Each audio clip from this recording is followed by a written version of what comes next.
अधिगम टॉपिक चल रहा है अपना और इसके अंतर्गत मैं अब तक जो पढ़ा चुका हूँ अधिगम का अर्थ, अधिगम की प्रकृति, अधिगम के प्रकार, अधिगम के व्यवहारवादी सिद्धांत, ये हम कंप्लीट कर चुके हैं। हमारी जो लास्ट 2 दिन से 3 दिन से क्लासें चल रही हैं वो कोग्निटिव अप्रोच पे चल रही हैं, संज्ञानवादी अप्रोच पे चल रही हैं। और संज्ञानवाद के अंतर्गत मैंने आपको जीन पियाजे पढ़ाया था जो बेहद महत्वपूर्ण था, और ये बताया भी था कि चाहे आप कोई भी परीक्षा दे लेना 2 प्रश्न मिनिमम जीन पियाजे के ऊपर आएंगे यदि आपका जीन पियाजे बहुत अच्छे से तैयार हो गया है।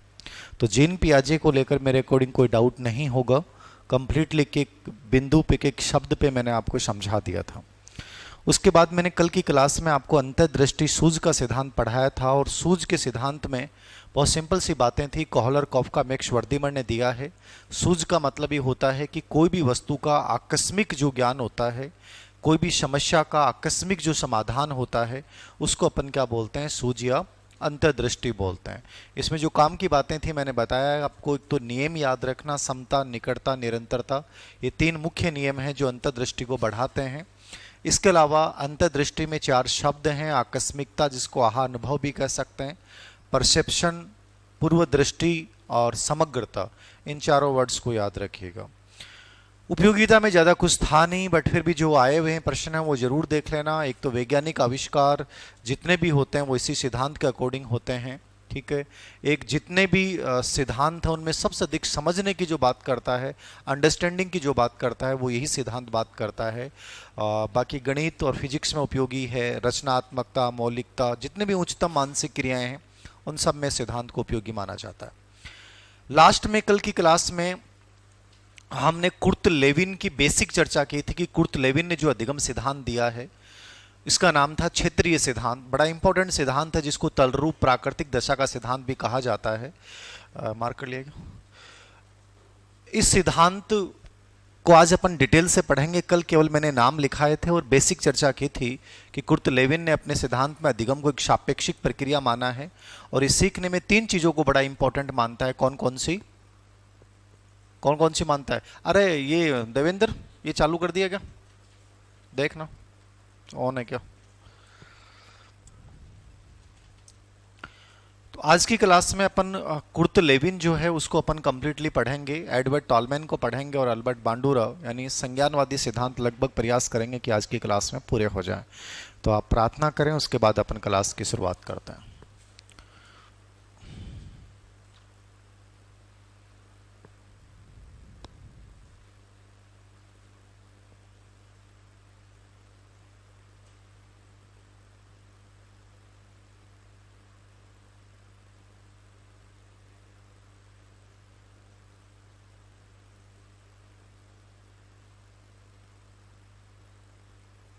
ओके, सिद्धांत चल रहा है हमारा कुर्ट लेविन का क्षेत्रीय सिद्धांत।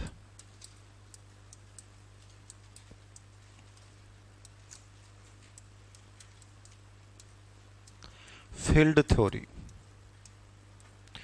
इसको तलरूप का सिद्धांत भी बोल दें, प्राकृतिक दशा का सिद्धांत भी बोल दें। कल ये चर्चा की थी लेकिन दोबारा से एक बार मैं पढ़ा देता हूँ सेम टू सेम जो कल बात की थी। ये इसके 3 नाम हैं, जर्मनी के हैं कुर्ट लेविन, याद रखना। और इनको गेस्टाल्टवादी भी कहा जाता है। जैसे कोहलर, कॉफका, मैक्स वर्दीमर गेस्टाल्टवादी हैं, वैसे कुर्ट लेविन भी गेस्टाल्टवादी हैं। 1917 में उन्होंने ये सिद्धांत दिया था। कब दिया था? 1917 में सिद्धांत दिया था। डेट वैसे अमूमन पूछता नहीं है, बट फिर भी आपको लगे कि मुझे याद करनी चाहिए तो याद कर लेना, बाकी चीज़ें छोड़ देना। इस सिद्धांत में जो काम की बातें हैं वो इसके 4 कॉन्सेप्ट हैं, और वो 4 कॉन्सेप्ट पे ही प्रश्न आते हैं। जितने भी अपन लास्ट ईयर के क्वेश्चंस पेपर देखते हैं तो वहाँ अपने को समझ में आता है। शुरुआती परीक्षाओं का दौर था, वहाँ केवल नाम पूछा जाता था। अभी जो वर्तमान परीक्षाओं का दौर है उसमें इसके पूरे कॉन्सेप्ट को पूछता है। तो आपको इसको डिटेल से समझना है। 4 कॉन्सेप्ट मैं समझा रहा हूँ। पहली चीज़ जो है इसकी, इसने कॉन्सेप्ट दिया है B बराबर एफ P गुणा E। इसके ऊपर 2 प्रश्न आए हैं, आरपीएससी ग्रेड फर्स्ट में आए हैं, आपको ही पूरा समझना है। DSSB में इसके ऊपर 3 प्रश्न पूछे गए हैं। क्या कहता क्या है ये? बी का मतलब बिहेवियर होता है, एफ का मतलब फंक्शन ऑफ होता है, पी का मतलब पर्सन होता है और ई का मतलब इन्वायरमेंट होता है। यहाँ 2 टाइप से प्रश्न पूछेगा। एक तो ये फार्मूला दिया किसने है, तो दिया किसने है? कुर्ट लेविन ने दिया है। यहां बी का मतलब क्या है? बिहेवियर है। एफ का मतलब होता है फंक्शन ऑफ। पी का मतलब होता है पर्सन। ई का मतलब है इन्वायरमेंट। यहां जो पर्सन है ये नॉर्मल पर्सन नहीं है, ये जैविक प्राणी नहीं है, बायोलॉजिकल पर्सन नहीं है, ये साइकोलॉजिकल पर्सन है, मनोवैज्ञानिक व्यक्ति। ये मनोवैज्ञानिक व्यक्ति की बात करता है कुर्ट लेविन, ये बायोलॉजिकल प्राणी की बात नहीं करता जैसे अपन लोग आप लोग हैं।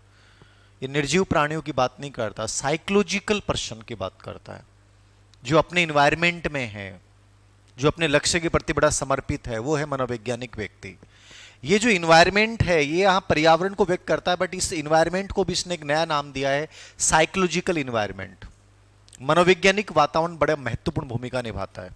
ये मनोवैज्ञानिक वातावरण क्या है, ये क्या कौन सा डिफरेंट होता है क्या ये, और इस मनोवैज्ञानिक वातावरण से क्या समझते क्या आप लोग? तो ये तीनों चीजें लिखें पहले तो आप। बी बराबर एफ पी गुणा ई क्या होता है? बी बराबर एफ पी गुणा ई। बी बराबर एफ पी गुणा ई। बी बराबर एफ पी गुणा ई। तो बी का नीचे लिख लें व्यवहार, और एफ के नीचे लिख लें फंक्शन ऑफ। फंक्शन ऑफ का मतलब परिणाम होता है, ये व्यवहार है। एफ का मतलब परिणाम ऑफ, फंक्शन ऑफ।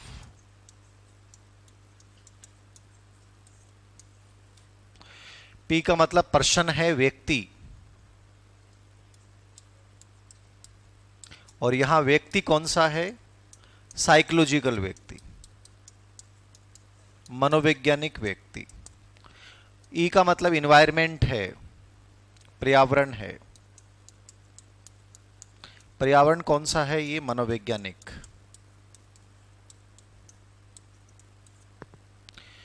तो पहला इसका कॉन्सेप्ट है बी बराबर एफ पी गुणा ई। इसके अंतर्गत बी का मतलब व्यवहार है, एफ का मतलब फंक्शन ऑफ परिणाम है, पी का मतलब पर्सन है, व्यक्ति है। ये व्यक्ति जो है यहाँ पे ये मनोवैज्ञानिक व्यक्ति है, साइकोलॉजिकल इन्वायरमेंट है, साइकोलॉजिकल व्यक्ति है। और ई का मतलब पर्यावरण है, और पर्यावरण का मतलब यहाँ पे साइकोलॉजिकल इन्वायरमेंट है। दोनों चीजें याद रखिएगा। प्रश्न आपसे ये पूछ सकता है कि पी का तात्पर्य यहाँ पे पूछा गया है, पूछ क्या सकता है, पूछा गया है ई का मतलब क्या है। तो ये जो एडिशनल बिंदु मैंने लिखा है इसको दिमाग में रखना कि यहाँ ई पर्यावरण है वैसे, लेकिन कौन सा पर्यावरण है? यहाँ साइकोलॉजिकल इन्वायरमेंट है। पी पर्सन है, व्यक्ति है, बट ये कौन सा व्यक्ति है? ये मनोवैज्ञानिक व्यक्ति है। और एफ का मतलब फंक्शन ऑफ होता है, मतलब परिणाम होता है, और बी का मतलब व्यवहार। यानी व्यवहार जो भी होता है वो व्यक्ति और उसके मनोवैज्ञानिक वातावरण की अंतः क्रिया का परिणाम होता है। ये कौन कहता है? Kurt Lewin. तो तीन टाइप से प्रश्न पूछ लेगा। ये सूत्र किसने दिया है? व्यवहार व्यक्ति और वातावरण के अंतः क्रिया का परिणाम होता है, कथन किसका है? और इसमें ई और पी का तात्पर्य क्या है? तो तीनों टाइप से प्रश्न पूछ सकता है। आपको कैसे भी पूछ ले, आपको ये पता होना चाहिए कि ये कहना क्या चाह रहा है। दूसरी इंपॉर्टेंट चीज है लाइफ स्पेस, जीवन क्षेत्र। सभी भी प्रश्न आए हुए हैं, किसी को मत छोड़ना। लाइफ स्पेस शब्द का प्रयोग किसने किया है? पहला प्रश्न। जीवन क्षेत्र शब्द का प्रयोग किसने किया है? लाइफ स्पेस वर्ड यूज किसने किया है? तो लाइफ स्पेस शब्द किसने यूज किया है? तो कॉमन प्रश्न हो गया, जो शुरुआती परीक्षाएं 2022 में पहली बार ये प्रश्न पूछे गए हैं कुर्ट लेविन के अंदर से। तो ये तो आप कर दोगे कि जीवन क्षेत्र शब्द जो है वो किसने प्रयोग किया है? कुर्ट लेविन ने प्रयोग किया। सर समझना, ये बहुत इंपॉर्टेंट कॉन्सेप्ट है इसका, लाइफ स्पेस। नॉर्मल प्रश्न आया तो केवल ये पूछा कि जीवन क्षेत्र के आधार पे मानव व्यवहार की व्याख्या किसने की है। आपसे ये प्रश्न पूछा गया आरपीसी में, आपने कह दिया कि जीवन क्षेत्र के आधार पे मानव व्यवहार की व्याख्या कुर्ट लेविन ने की है। यदि आप DSSS वगैरह के पेपर देखोगे और सच में इस कॉन्सेप्ट को जानोगे तो आपको लगेगा कि लाइफ स्पेस तो बहुत इंपॉर्टेंट कॉन्सेप्ट है। ये कहना क्या चाह रहा है वो चीज समझिएगा। अब तक मनोविज्ञान को आपने रटा है, मनोविज्ञान को आपने व्यवहारिक रूप से नहीं पढ़ा।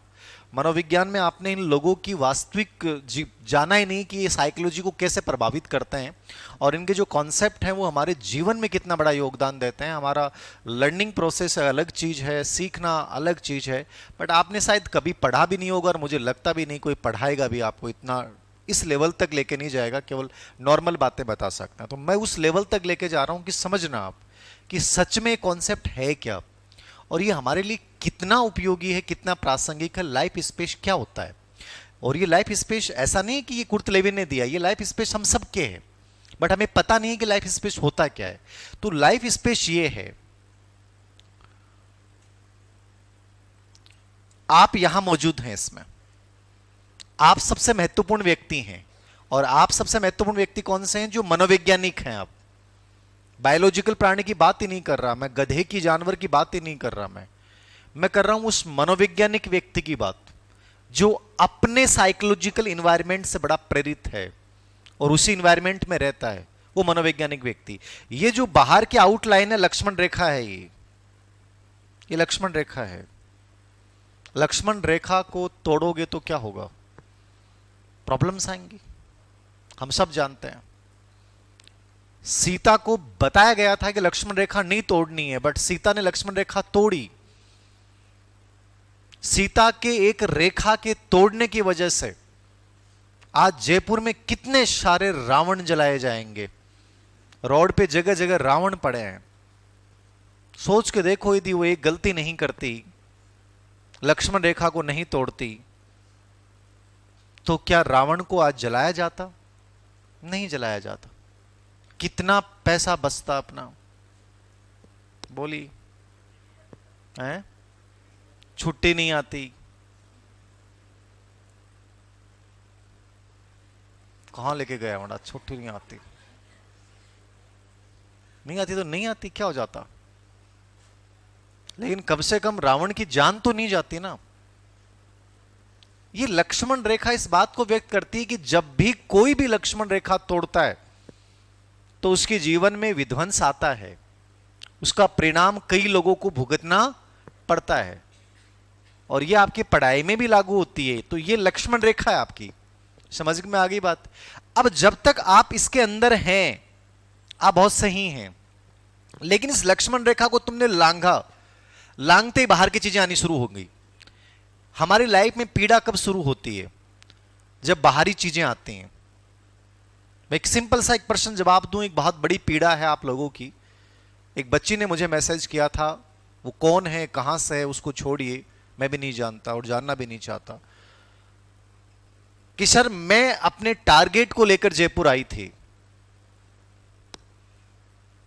मेरा ड्रीम है टीचर बनना, और इस ड्रीम को ज्वाइन करने के लिए मैंने कोचिंग भी ज्वाइन की और मैंने लाइब्रेरी भी ज्वाइन की कि मेरा अटेंशन पूरा उस पर रहे। लेकिन मैं जिस लक्ष्य के लिए आई थी, मैं उस लक्ष्य से भटकने लग गई, क्योंकि जिस लाइब्रेरी में मैं गई तो वहां मैंने लोगों को देखा, तो उनकी जो परिवेश है, उनकी जो लाइफ स्टाइल है, वो मुझे प्रभावित करने लग गई। और अगले दिन से ही मैंने अपने आप को चेंज करना शुरू कर दिया। धीरे धीरे मैं भी वो जो और लड़कियां जैसे आ रही थी वैसे मैं भी आने लगी, बंठन के आने लग गई। मैंने अपने अंदर वो परिवर्तन करने शुरू कर दिए और मेरे दिल दिमाग में वो चीजें आने लग गई जो औरों के थी, कि मुझे भी कोई देख रहा है, मुझे भी कोई नोट कर रहा है। लाइब्रेरी जहां मेरा मकसद था केवल पढ़ना, कितनी ईमानदारी से वो बच्ची बात बोल रही है अपने, लेकिन मैं सर बहती चली गई और मैं अपनी लाइफ में जो चेंज मैंने कभी किए नहीं थे वो मैं वहां आके करने लग गई। मेरा अधिकतर समय इस चीज में गुजरने लग गया कि मैं अपने आप को बेहतर रूप से दिखाऊं कैसे, क्योंकि वहां और जो आ रही थी वो भी ऐसा ही कर रही थी। मुझे ऐसा लग रहा है कि सर मैं अपने लक्ष्य से बहुत दूर हो चुके हूं। ये मेरी पीड़ा नहीं है, ये पता नहीं कितने लड़के और लड़कियों की पीड़ा होगी जो इस आकर्षण और विकर्षण के घेरे में फंसकर अपने जीवन के वास्तविक मूल्य, अपने लक्ष्य को भूल जाते हैं और उन्हें लगता है कि शायद यहां जो आनंद आ रहा है ये लेना जरूरी है। सही भी सवाल है। आप में से भी कोई बच्चा ऐसा होगा। ये क्यों हुआ? इस सवाल का जवाब मैं कुर्ट लेविन साइकोलॉजिकल सिद्धांत से दे रहा हूं आपको। यह कह रहा है कि लक्ष्मण रेखा थी, आप इसके अंदर हैं, साइकोलॉजिकल एनवायरनमेंट है, आपका एनवायरनमेंट है, आप हो। मैं जैसा हूं बहुत अच्छा हूं, क्या फर्क पड़ता है कोई मेरे बारे में क्या कहता है? कोई फर्क नहीं पड़ना चाहिए आपको। ये चीज हमेशा याद रखो, मैं आपको बार बार बोल रहा हूं, तुम मनोवैज्ञानिक पर्सन हो तो फर्क नहीं पड़ेगा। कोई कहेगा दिलसिंह सर यार ये दाढ़ी क्यों बढ़ा रहे हो यार, आप तो बूढ़े से लगने लग गए यार। पहले तो पता नहीं चलता था, बहुत यंग से लगते थे।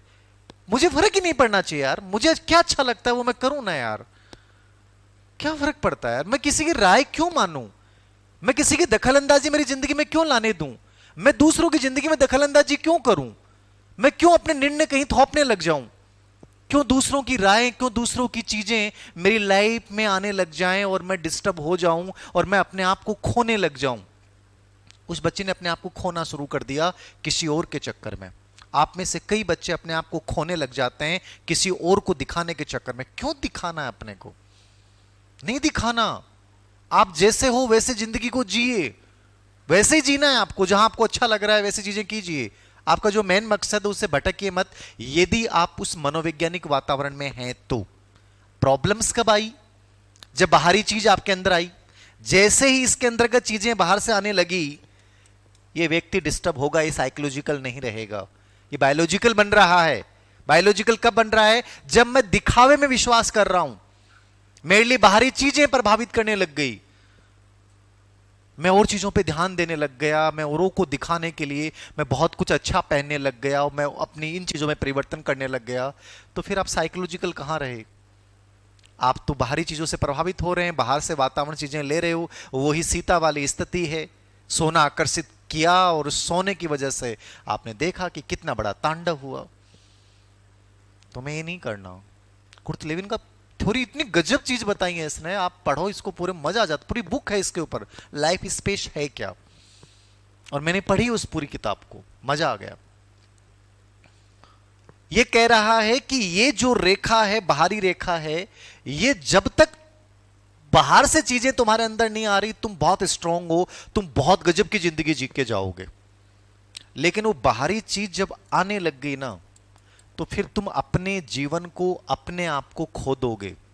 और जब आदमी अपने आप को खोएगा तो उसकी लाइफ में तनाव आएगा, विकर्षण में फंस गया। वो कोई लाइब्रेरी की वजह से डिस्टर्ब हो गया, कोई गर्लफ्रेंड की वजह से डिस्टर्ब हो गया, कोई बॉयफ्रेंड की वजह से डिस्टर्ब हो गया, कोई किसी दूसरे की बातों से डिस्टर्ब हो गया कि उसने मुझे ये बोला, कोई किसी ने कहा कि यार तू इस भर्ती की तैयारी कर ले, उसने कहा और तुमने उसकी बात को सच मान लिया और तुमने अपने जिस लक्ष्य पे तुमने मेहनत की थी उसको तुमने छोड़ दिया और दूसरे टारगेट पे तुम काम करने लग गए। मतलब वो चीजें तुम्हारी लाइफ को क्या कर रही हैं? प्रभावित कर रही हैं।